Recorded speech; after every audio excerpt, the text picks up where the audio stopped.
Hello everyone, स्वागत है आप सभी का मेरे चैनल रिचार्ज क्रिएटिविटी में। और आज आपके सामने जो मैं ये वीडियो लेकर के आई हूँ, इससे पहले मैंने जो वीडियो बनाई थी मनोविज्ञान के सिद्धांत, उसके अंदर मैंने 120 सिद्धांत आपको बताए थे। और उन्हीं सिद्धांतों के ऊपर आज जो मैंने क्वेश्चंस रखे हैं वो मैंने यहाँ पार्ट के अंदर रखे हैं। यानी कि मैंने पिछली वीडियो में बताया था, मैं आज भी आपको बता रही हूँ कि मैं अपनी आगे की जो वीडियोस अब लेकर के आऊँगी, जो मनोविज्ञान के सिद्धांत हैं उनके प्रश्न और उत्तरों के आधार पर वो 50-50 प्रश्नों की एक श्रृंखला तैयार की है मैंने। तो उसी चीज़ को मैं आपके सामने रखूँगी। तो यहाँ पर मैं आपको ये चीज़ बता देती हूँ कि जैसे मैंने मनोविज्ञान के सिद्धांत पिछली बार बताए थे, उसमें मैंने पूरी एक डिटेल रख दी थी कि कौन कौन से ऐसे सिद्धांत हैं जिसके जनक कौन है, प्रतिपादन किसने किया है, कौन कौन से सिद्धांत हैं जो कि साइकोलॉजी में बहुत ही इम्पोर्टेंट है। और ये हमारे सीटेट और टेट दोनों में बहुत ही ज़रूर एक अहम भूमिका निभाते हैं। यानी कि इसमें से 100% आता है, तो आधा पेपर ही हमारा इस पर निर्भर होता है। अब हम यहाँ पर 50-50 प्रश्नों की श्रृंखला जो रखेंगे, यानी कि मैंने 200 या 250 प्रश्नों को इसके अंदर आपके सामने रखना है। तो 50-50 प्रश्नों की श्रृंखला मैंने तैयार की है, जो आपको एक एक करके यानी पार्ट 1, पार्ट 2, पार्ट 3 इस तरीके से आपके सामने वो प्रस्तुत करती जाऊंगी। वीडियो स्टार्ट करते हैं, और स्टार्ट करने से पहले आपसे एक छोटा सा अनुरोध करती हूँ मैं कि अगर आपको वीडियो पसंद आए तो प्लीज़ इसे लाइक करना बिल्कुल भी ना भूलें, इसे शेयर भी कर दें जहाँ पर इसकी आवश्यकता है, या आपके अपने साथी हैं जो इसको देखते हैं जिनको की आवश्यकता है। और साथ में जो बेल आइकॉन है उसको भी प्रेस कर दें ताकि हर नोटिफिकेशन आपको मिल जाए। लेकिन बेल को प्रेस करने से पहले आप चैनल को सब्सक्राइब ज़रूर कर लें। तो चलिए अब बिना समय गंवाए हम वीडियो को स्टार्ट करते हैं। तो जैसा कि आप यहाँ देख रहे हैं कि मनोविज्ञान के सिद्धांतों पर जो हम प्रश्नोत्तर यहाँ पर लेकर के आए हैं, उसमें सबसे पहला हमारा प्रश्न आता है। पहला प्रश्न हमारा है यहाँ पर, व्यक्तिगत भिन्नता का तात्पर्य किन्हीं दो व्यक्तियों के व्यक्तित्व एवं क्रियाओं में अंतर से है। अब यहाँ पर मैं आपको ये बता दूं कि जैसे कभी हो सकता है, क्योंकि मैं अपनी वीडियोस खुद अपने हाथों से लिख करके इन प्रश्नों को तैयार करती हूँ, कहीं से इसको मैंने नहीं निकाला, पेपर नहीं निकाला, कॉपी नहीं किया, तो इस तरीके से ये मेरे हाथ के खुद के नोट्स हैं। अब यहाँ पर जो प्रश्नों को मैंने हाथ से लिखा है, तो हो सकता है आपको ये मेरी राइटिंग समझ में ना आए या कोई भी प्रॉब्लम हो सकती है, तो मैंने यहाँ पर इन सबको कलरफुल कर दिया है। अब साथ में जो यहाँ पर आप ग्रीन से देख रहे हैं, ये जहाँ जहाँ ग्रीन आएगा ये हमारा आंसर होगा, तो इस चीज़ को आप विशेष तौर से देखें। दूसरी बात, मैं आपके सामने बोल करके रख रही हूँ, तो आप वीडियो को जब देखोगे, अगर आपको कोई शब्द जो है वो समझ में नहीं आता है या ढंग से सुनाई नहीं देता है, तो आप यहाँ से भी देख सकते हो। और यहाँ से अगर समझ में नहीं आ रहा है तो मैं उस चीज़ को बहुत ही क्लियरली बोलने की कोशिश करती हूँ, तो उसी चीज़ को आप मेरे शब्दों के माध्यम से भी सुन करके लिख सकते हैं। तो सबसे पहला जो क्वेश्चन है हमारा यहाँ पर, व्यक्तिगत भिन्नता का तात्पर्य किन्हीं दो व्यक्तियों के व्यक्तित्व एवं क्रियाओं में अंतर से है। तो यहाँ पर जो हमारा आंसर आएगा वो आएगा सी। पहले में 50% सत्य है, दूसरे में यानी बी में ऑप्शन में असत्य है, और ऑप्शन सी में हमारा 100% सत्य है, और डी में ज्ञात नहीं। तो इस तरीके से जो ऑप्शन है हमारा राइट है, हमारा वो है ऑप्शन सी। आंसर है हमारा ग्रीन पे जहाँ टिक लगा हुआ है ऑप्शन सी, यानी 100% ये सत्य है। ठीक है, अगला क्वेश्चन है, मानसिक रेचन द्वारा किसे कम किया जा सकता है। तो यहाँ पर जो हमारा आंसर आया है बी, यानी ऑप्शन बी, आक्रामकता। अब मैं आपको सारे बोल करके, जैसे छोटा हुआ तो मैं सारे बोल के बता दिया करूंगी, अगर ज़्यादा लंबे हुए तो वहाँ पर हमारा टाइम बहुत ज़्यादा खिंच जाता है, तो उस चीज़ को भी हमें देखना होता है, क्योंकि समय की बचत भी हमें करनी चाहिए। तो यहाँ पर ऑप्शन है हमारा बी, आक्रामकता। अगला आता है हमारा, बार बार दृढ़ पूर्वकता नियमों का उल्लंघन करने से तात्पर्य है।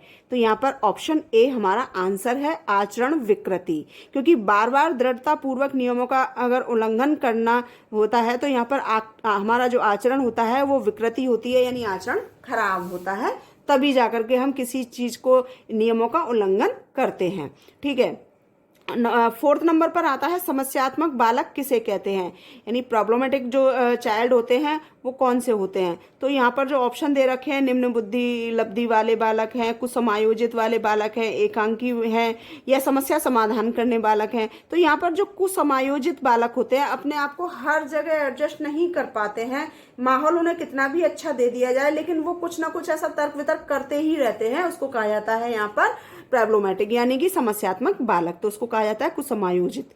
ठीक है, अब आता है यहाँ पर क्वेश्चन नंबर 5, किस स्तर की बौद्धिक क्षमता होने पर बच्चों में समस्या व्यवहार पाया जाता है? तो यहाँ पर जो आंसर हमारा आता है वो आता है ऑप्शन ए, तीव्र एवं मंद बुद्धि योग्यता। ठीक है, तो 5 क्वेश्चन हो गए। अगला क्वेश्चन हम देखते हैं, क्वेश्चन नंबर 6, एक व्यक्ति का दूसरे से अंतर एक सार्वभौमिक घटना जान पड़ती है, यह कथन है, यानी कि ये किसने कहा है? ये कथन कि एक व्यक्ति का दूसरे व्यक्ति से जो अंतर होता है वह एक सार्वभौमिक घटना जान पड़ती है। तो यह कथन यहाँ पर कहा है टेलर एवं बर्टलैंड ने। ठीक है, तो यहाँ पर सिम्पसन, वुडवर्थ, पुरे, ये 3 है, लेकिन इन्होंने नहीं कहा। हमारा ऑप्शन आता है डी, टेलर एवं बर्टलैंड ने। ठीक है, अब आता है क्वेश्चन नंबर 7, ब्रेल लिपि से किसको पढ़ाना चाहिए? सभी जानते हैं, बहुत ही आसान सा है और अक्सर आ भी जाता है। तो ये है अंधे को, जो अंधे व्यक्ति होते हैं उनके लिए ब्रेल लिपि होती है, जिससे कि वो पहचानते हैं और उससे वो आसानी से समझ लेते हैं और पढ़ लेते हैं। क्वेश्चन नंबर 8 है हमारा, प्रतिभाशाली बालक 50% मित्र बनाने की इच्छा रखते हैं, 80% धैर्यवान होते हैं और 96% अनुशासन प्रिय होते हैं। यह मानना है, यानी कि ये जो बात बताई है ये किसने बताई है? ये बताई है बिटी, ऑप्शन डी, यानी कि विटी। ठीक है, ये आंसर है विटी का। क्वेश्चन नंबर 9, निम्न में से कौन सा विकल्प उपलब्धि में व्यक्तिगत विभिन्नता का प्रतीक नहीं है? जहां पर नहीं हमारा आ जाता है वहां पर हमें बड़े गौर से देखना होता है। आपको मैंने एक ट्रिक भी बताई थी कि हम ऑब्जेक्टिव को कैसे सॉल्व करें, वो वाली वीडियो भी आप चाहें तो देख सकते हैं मेरी प्लेलिस्ट में जाने के बाद कि हम ऑब्जेक्टिव को कैसे सॉल्व करें। तो वहां पर बहुत सारी ट्रिक्स मैंने दी हुई हैं कि ऑब्जेक्टिव हम किस तरीके से सॉल्व कर सकते हैं। तो यहाँ पर ये जहाँ पर नहीं का हमारा अगर शब्द आ गया है तो वहाँ पर हमें किस तरीके से देखना है? हमें पहले उस क्वेश्चन को एक है के माध्यम से देखना होगा, फिर उसके बाद नहीं लगा करके देखते हैं तो बहुत ही आसानी से वो क्लियर हो जाता है। तो यहाँ पर जो विकल्प दे रखा है वो है यहाँ पर लिंग में विभिन्नता। आंसर जो आता है इसका वो आता है लिंग में विभिन्नता। ठीक है, क्वेश्चन नंबर 10, रुचि होती है। अब यहाँ पर हम ऑप्शन छोटे हैं तो मैं बता देती हूँ। ऑप्शन ए जन्मजात, ऑप्शन बी अर्जित, ऑप्शन सी ए और बी दोनों, और डी है कोई नहीं। तो यहाँ पर हमारा सी आ रहा है, ऑप्शन सी आंसर के तौर पर, यानी कि जन्मजात भी होती है रुचि और यहाँ पर अर्जित भी की जाती है रुचि। तो यहाँ पर ऑप्शन सी आएगा, ए और बी दोनों। ठीक है, आगे हम बढ़ते हैं क्वेश्चन नंबर 11, आदतें होती हैं। तो ये तो रुचि के पूछा था, अब पूछा है आदतें।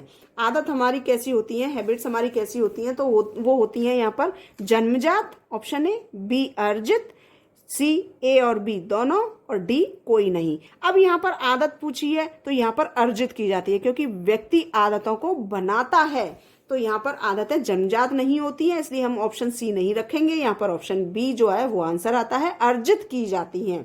ठीक है, रुचि थी वो जन्मजात भी थी और अर्जित भी थी, लेकिन आदत होती हैं वो केवल अर्जित तौर पर होती हैं। तो अगला क्वेश्चन हमारा आता है क्वेश्चन नंबर 12, व्यक्तिगत विभिन्नता के आधार पर शिक्षा देने हेतु निम्न में से कौन सा विकल्प उपयुक्त है? तो यहाँ पर जो आंसर दे रखा है वो है ऑप्शन सी, यानी कि बुद्धि के स्तर के आधार पर बालकों का कक्षा विभाजन। यानी व्यक्तिगत विभिन्नता के आधार पर शिक्षा देने के लिए इनमें से कौन सा विकल्प सही है? तो वो आता है कि बुद्धि के स्तर के आधार पर बालकों का कक्षा विभाजन। ठीक है, क्वेश्चन नंबर 13 में हम देखते हैं कि अभी क्रमित अधिगम सामग्री में व्यक्तिगत विभिन्नता को ध्यान में रखा जाता है।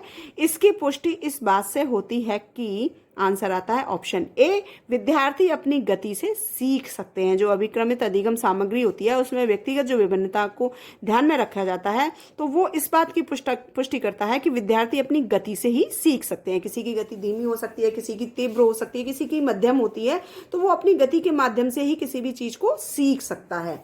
ठीक है, तो यहाँ पर इसका आंसर आ जाएगा ऑप्शन ए। अब आता है क्वेश्चन नंबर 14, अभिवृत्ति मापन की सिमेंटिक डिफरेंशियल स्केल के प्रतिपादक हैं।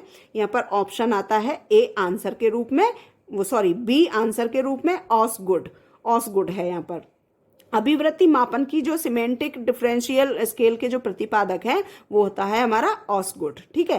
क्वेश्चन नंबर 15, अभिवृत्ति मापन की स्केलोग्राम विधि के प्रतिपादक हैं गटमैन, ऑप्शन बी गटमैन। जहां जहां आपका ये ग्रीन मैंने यूज किया है वो केवल आंसर के रूप में ही किया है इस चीज के लिए, ताकि आपको आसानी से समझ में आ सके। तो इसका ऑप्शन बी हमारा आंसर होता है।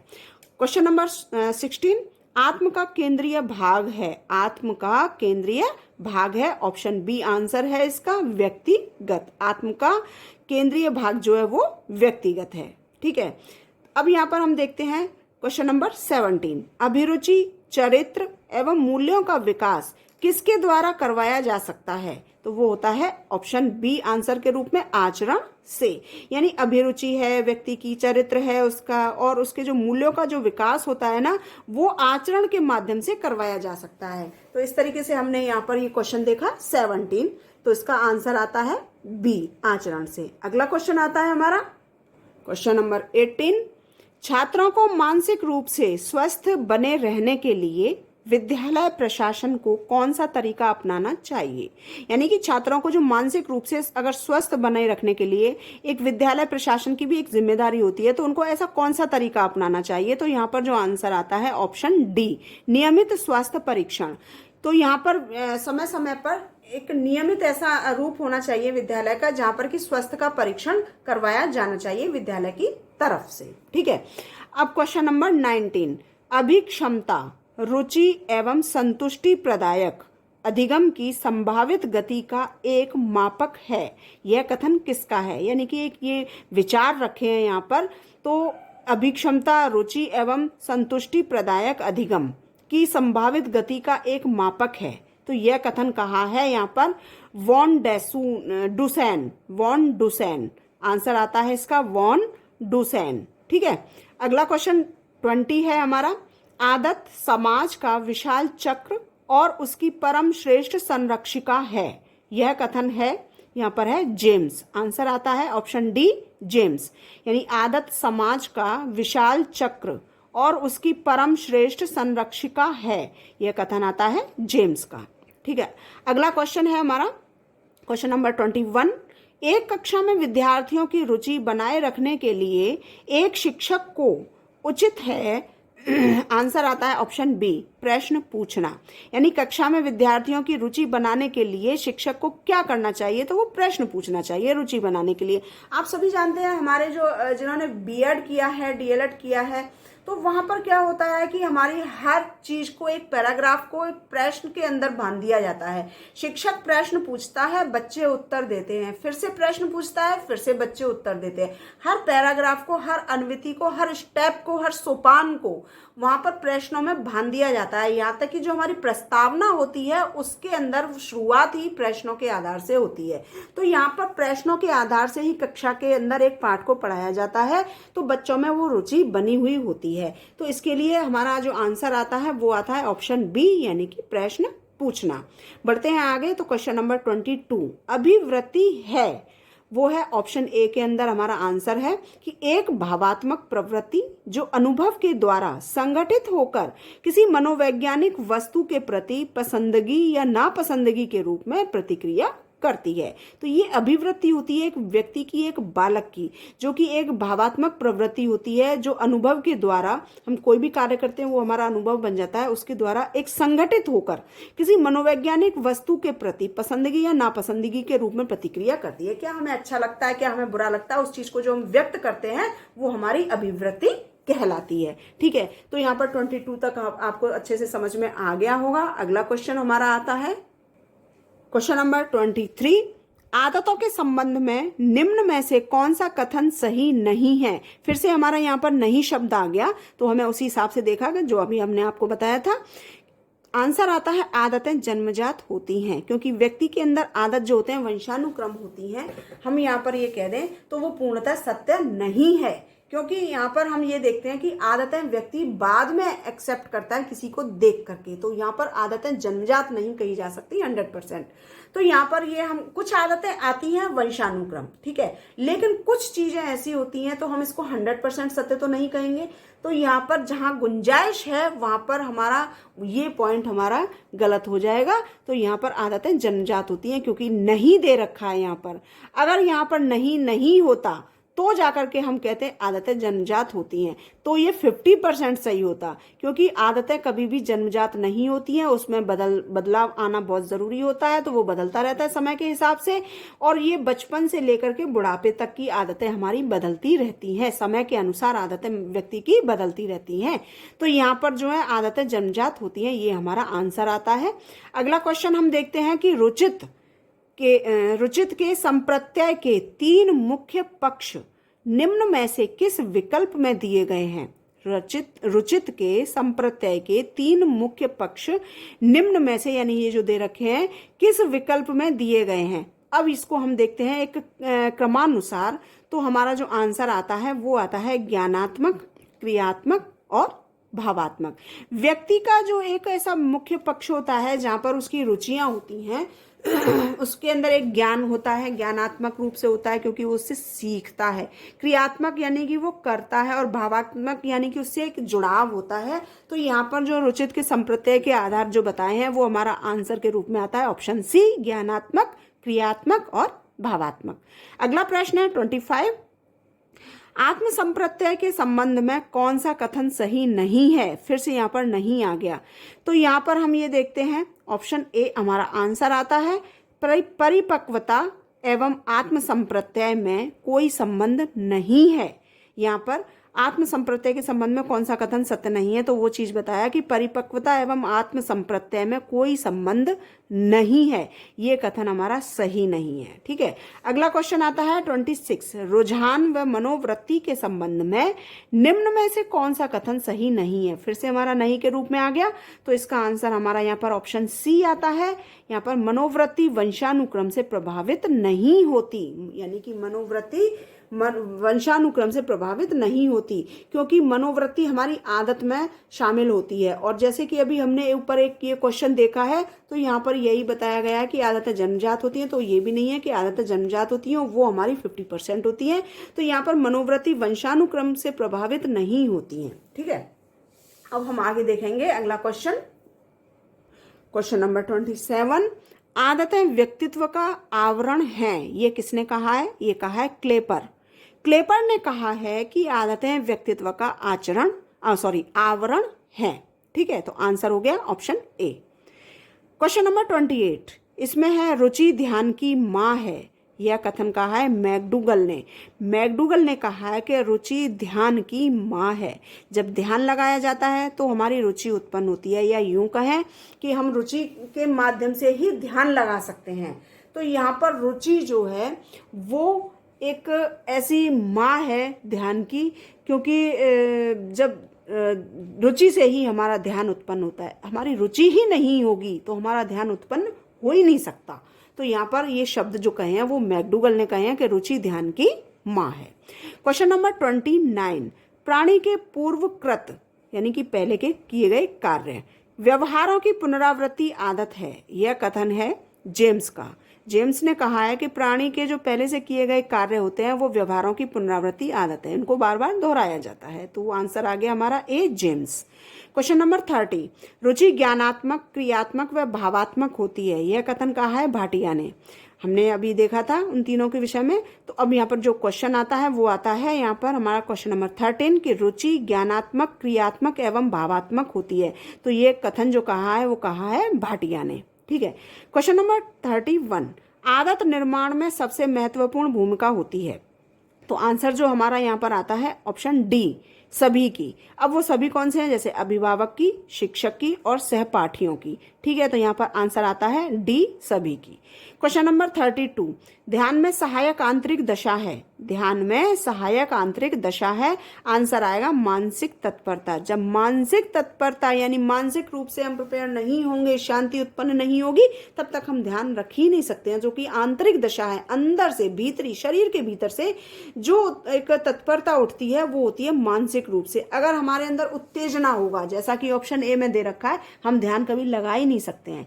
उत्तेजना की एकांतता, ये भी नहीं हो सकता। एकांत और उत्तेजना हो ही नहीं सकता। उत्तेजना की प्रकृति क्या है, वो तो हमेशा तीव्र रहता है, तो वो चीज नहीं हो सकती। मानसिक रूप से यानी कि शांति जब तक अनुभूति नहीं की जाएगी तब तक ध्यान नहीं रखा जा सकता, जो कि हमारी आंतरिक दशा है। ठीक है, तो आंसर आता है इसका मानसिक तत्परता। क्वेश्चन नंबर 33, आत्म प्रत्यय के विकास में सहायक है, तो यहाँ पर जो आंसर दे रखा है वो दे रखा है सी ऑप्शन, अभिप्रेरणा। आत्म प्रत्यय के विषय विकास में जो सहायक है वो है अभिप्रेरणा। न लंबाई, न भार, न बुद्धि, वो होता है अभिप्रेरणा। ठीक है, अगला क्वेश्चन हम देखते हैं। क्वेश्चन नंबर 34 में है, व्यक्ति की वर्तमान योग्यताएं जो भविष्य की ओर संकेत करती हैं, क्या है? क्वेश्चन ए यानी कि अभिक्षमता। व्यक्ति के अंदर अभिक्षमता होती है, योग्यता होती है, उसके माध्यम से ही वो आगे बढ़ने की कोशिश कर सकता है, तो वो होता है अभिक्षमता। आंसर आता है हमारा अभिक्षमता। क्वेश्चन नंबर 35, अभिवृत्ति मापन की युग्म तुलनात्मक विधि किसने दी है? तो ये दी है थर्स्टन ने। थर्स्टन ने दिया है अभिवृत्ति मापन की युग्म तुलनात्मक विधि। ठीक है, क्वेश्चन नंबर 36, विद्यार्थियों की अभिवृत्तियों में परिवर्तन के लिए किस विधि का प्रयोग अध्यापक को नहीं करना चाहिए? तो वो ऑप्शन हमारा आता है ऑप्शन डी, दबाव में किसी बात या विचार के लिए राजी करना। यानी कि विद्यार्थियों की अभिवृत्तियों में परिवर्तन के लिए किस विधि का प्रयोग अध्यापक को नहीं करना चाहिए? तो वो दबाव में किसी भी बात या विचार के लिए राजी बच्चे को नहीं करना चाहिए, तो आंसर आता है ऑप्शन डी। क्वेश्चन नंबर 37, निम्नलिखित में से कौन सा कथन रुचि के बारे में सत्य नहीं है? तो यहाँ पर ऑप्शन डी हमारा आंसर आता है, रुचियां व्यवहार में आकर्षण एवं निष्कर्षण के प्रतिबिंब नहीं है। क्वेश्चन नंबर 38, अभिरुचित का अर्थ है, अभिरुचित का अर्थ है, तो ऑप्शन ए हमारा आंसर यहाँ आता है, व्यक्ति की योग्यताओं व विशेषताओं का योग। यहाँ पर जो ऑप्शन ए हमारा आंसर आता है अभिरुचित के अर्थ को बताते हुए वो है कि व्यक्ति की योग्यताएं और विशेषताओं का योग क्या है। अगला क्वेश्चन देखते हैं। क्वेश्चन नंबर 39, उच्च एवं प्रत्यय की सांकेतिक विशेषताएं है, तो यहाँ पर जो आंसर दिया है हमारा ऑप्शन डी, उच्च अभिक्षमता। क्वेश्चन नंबर 40, मनोवृत्ति के विकास के संबंध में निम्न में से कौन सा विकल्प सही नहीं है? तो यहाँ पर जो आंसर आता है ऑप्शन बी, मनोवृत्तियां वंशानुक्रम से प्रभावित होती हैं। ठीक है, ये चीज है मनोवृत्तियां वंशानुक्रम से। ये बार बार देखिए आप, यही क्वेश्चन आप देखेंगे 2-3 बार इसको रिपीट किया है, लेकिन हर बार इसकी लैंग्वेज चेंज कर दी है। तो ऑब्जेक्टिव क्वेश्चंस में यही होता है कि इनकी लैंग्वेज चेंज कर दी जाती है, आंसर को किसी और रूप से रख दिया जाता है और क्वेश्चन को किसी और रूप से रख दिया जाता है। तात्पर्य उसका वही होता है जो अभी हमने आपको बताया था, वंशानुक्रम से मनोवृत्तियां जो आदतें होती हैं एक व्यक्ति की, उस चीज को प्रभावित करने से बताया गया है। तो वही चीज यहाँ पे रखी है कि मनोवृत्ति के विकास के संबंध में निम्न में से कौन सा विकल्प सही नहीं है? तो मनोवृत्तियां वंशानुक्रम से प्रभावित होती हैं, क्योंकि अभी मैंने आपको बताया था मनोवृत्तियां कभी भी वंशानुक्रम नहीं हो सकती, आदतें कभी भी वंशानुक्रम नहीं हो सकती, क्योंकि वो 50% सही होती हैं और 50% जब व्यक्ति पृथ्वी पर आ जाता है उसके बाद वो पूरे जीवन कुछ न कुछ प्रभावित हर चीज से, हर तथ्य से होता रहता है, वहां उसकी आदतें वो परिवर्तित होती रहती हैं। तो 50% वंशानुक्रम और 50% जन्म लेने से लेकर के मृत्यु पर्यंत तक वो सीखता रहता है, तो वो कभी प्रभावित नहीं हो सकती हैं। तो ये चीज यहाँ पर वही चीज हमारी दोहराई गई है। क्वेश्चन नंबर 41, आत्म प्रत्यय से तात्पर्य व्यक्ति के अपने व्यवहार, योग्यताओं एवं विशेषताओं का मूल्यांकन व अभिवृत्तियों की समग्रता से है। यह परिभाषा दी है गिब्स, ये इंसाइक्लोपीडिया ऑफ साइकोलॉजी, यानी कि जो डेफिनेशन ये दी गई है वो ऑप्शन सी के माध्यम से, यानी कि इंसाइक्लोपीडिया ऑफ साइकोलॉजी के माध्यम से दी गई है। ठीक है, क्वेश्चन नंबर 42, एक बच्चा जिसकी बुद्धि लब्धि 6ठी कक्षा तक अच्छी थी, 7वीं कक्षा में उसकी उपलब्धि बहुत कम रहने लग गई। वह बच्चा है, अब यहाँ पर हम उसको मंदबुद्धि नहीं कह सकते हैं, उसको धीमी गति से सीखने वाला भी नहीं कह सकते हैं, उसको मूड भी नहीं कह सकते हैं। तो वो शैक्षिक दृष्टि से पिछड़ा हुआ है, वो किसी रूप से पिछड़ गया है, क्योंकि वो इंटेलिजेंट था लेकिन किसी न किसी रीजन की वजह से वो अगर कम नंबर लेकर के आता है तो वहां पर ये उसकी शैक्षिक दृष्टि से पिछड़ापन माना जाता है। ठीक है, तो ऑप्शन सी हमारा यहाँ पर आंसर आता है। क्वेश्चन नंबर 43, बच्चे की जिज्ञासा शांत करनी चाहिए। बच्चों की जिज्ञासा जो है वो कब शांत करनी चाहिए कक्षा के अंदर? उसका जो ऑप्शन दे रखा है वो बताया है डी, तत्काल, जब विद्यार्थी द्वारा जिज्ञासा की गई हो। अब हम ये पूछें कि इसको बाद में करेंगे या शिक्षक के पास टाइम हो या छात्र के पास टाइम हो या कुछ समय पश्चात हम सोचेंगे नहीं कोई समस्या अभी है तो उसका समाधान भी अभी ही निकाला जाएगा कक्षा के अंदर बालक का, तो वहां पर इस चीज को रखा गया है कि तत्काल ही, यानी कि उसी समय जब विद्यार्थी द्वारा जिज्ञासा प्रकट की गई हो। तो ये हमारा 43 क्वेश्चन हो गया। अगला क्वेश्चन की तरफ बढ़ते हैं हम। क्वेश्चन नंबर 44, विशिष्ट बालकों के अंतर्गत निम्नलिखित में से कौन सा बालक आता है? विशिष्ट बालकों के अंतर्गत जो आंसर आता है उपरोक्त सभी। अब वो आते हैं, पिछड़े बालक भी आते हैं विशिष्ट बालकों में, प्रतिभाशाली बालक भी आते हैं और मंदबुद्धि बालक भी आते हैं। अब विशिष्ट बालकों के अंतर्गत, क्योंकि इन सब के अंदर कुछ ना कुछ प्रतिभाएं होती हैं लेकिन उसको उजागर करने की आवश्यकता होती है, इसलिए इन बालकों को विशिष्ट बालकों के अंतर्गत रखा जाता है। तो इसमें आंसर आता है हमारा ऑप्शन डी, उपरोक्त सभी। क्वेश्चन नंबर 45, एक छात्र जो हमेशा नई नई जानकारियों के लिए स्रोतों की खोज करता रहता है, वह शिक्षक व सहपाठियों से तर्क वितर्क करता रहता है, ये होता है। अब इसका आंसर हम देखते हैं ऑप्शन सी, तो वो होता है प्रतिभाशाली बालक। क्योंकि ऐसे बालक क्या करते हैं कि हमेशा नई नई जानकारियों के लिए उनकी स्रोतों की खोज करता रहता है, शिक्षक और सहपाठियों से भी तर्क वितर्क में लगा ही रहता है, क्योंकि उसे हमेशा कोई ना कोई एक नई जानकारी चाहिए होती है। तो ऐसे बालकों को कहा जाता है प्रतिभाशाली बालक। ठीक है, क्वेश्चन नंबर 46, निम्नलिखित में से कौन सा कारक मंदबुद्धि बालक के लिए आवश्यक नहीं है? तो वो आता है मौलिकता। ठीक है, सीखने की मंदगति भी होती है, ये भी नहीं है। शारीरिक दोष है, ये भी नहीं है। अमूर्त चिंतन का अभाव है, ये भी नहीं है। तो आंसर जो आता है वो होता है उसके लिए मौलिकता। मौलिकता उसके लिए कोई आवश्यक नहीं है। ठीक है, क्योंकि एक दोष के अंतर्गत भी आता है, ये भी उसके अंतर्गत आता है और ये भी उसके अंतर्गत आता है। एक नहीं आता तो वो नहीं आता, केवल मौलिकता। क्वेश्चन नंबर 47, प्रत्येक विद्यार्थी स्वयं में विशिष्ट है। इसका अर्थ है कि ऑप्शन ए इसका आंसर है, कोई भी दो शिक्षार्थी अपनी योग्यताओं, रुचियों और प्रतिभाओं में समान नहीं होते हैं। क्योंकि प्रत्येक विद्यार्थी जब स्वयं में विशिष्ट होता है ना, तो वो कोई भी दो विद्यार्थी अपनी योग्यताओं, रुचियों और प्रतिभाओं में समान नहीं होते हैं, उनमें थोड़ा बहुत अंतर अवश्य होता है। ठीक है, क्वेश्चन नंबर 48, व्यक्तिगत विभिन्नताओं से संबंधित कौन सा कथन सही है? व्यक्तिगत विभिन्नताओं से संबंधित कौन सा कथन सही है? अब यहाँ पर नहीं आया, केवल सही है पूछा है, तो आंसर आता है हमारा ऑप्शन ए, यदि विद्यार्थी का बुद्धि स्तर समान है तब भी उपलब्धि में विभिन्नता हो सकती है। क्योंकि विद्यालय में जो यदि विद्यार्थी का जो बुद्धि स्तर होता है वो एक जैसा होता है, समान होता है, लेकिन फिर भी उपलब्धि में विभिन्नता अवश्य होती है। तो यहाँ पर व्यक्तिगत विभिन्नता सभी व्यक्तियों में पाई जाती है। व्यक्तिगत विभिन्नताओं से संबंधित भी मैंने आपको एक वीडियो पहले दी थी, आप चाहे तो मेरी प्लेलिस्ट में जाकर के उस चीज को भी आप देख सकते हैं। साइकोलॉजी की मैंने बहुत सारी वीडियोस अपने यूट्यूब चैनल पर डाल रखी हैं, आप उनको मेरी प्लेलिस्ट में जाइए और मेरे एजुकेशन वाले पॉइंट में आप जाकर के उस चीज को देख सकते हैं। ठीक है, बढ़ते हैं अगले क्वेश्चन की तरफ। क्वेश्चन नंबर 49, मानसिक रूप से पिछड़े बालक के लिए निम्न में से कौन सी व्यू रचना कार्य करेगी? जो मानसिक रूप से पिछड़े हुए बालक होते हैं उनमें से एक व्यू रचना तैयार की जाती है, तो वो कौन सी कार्य करती है? कार्यों को मूर्त रूप से समझना।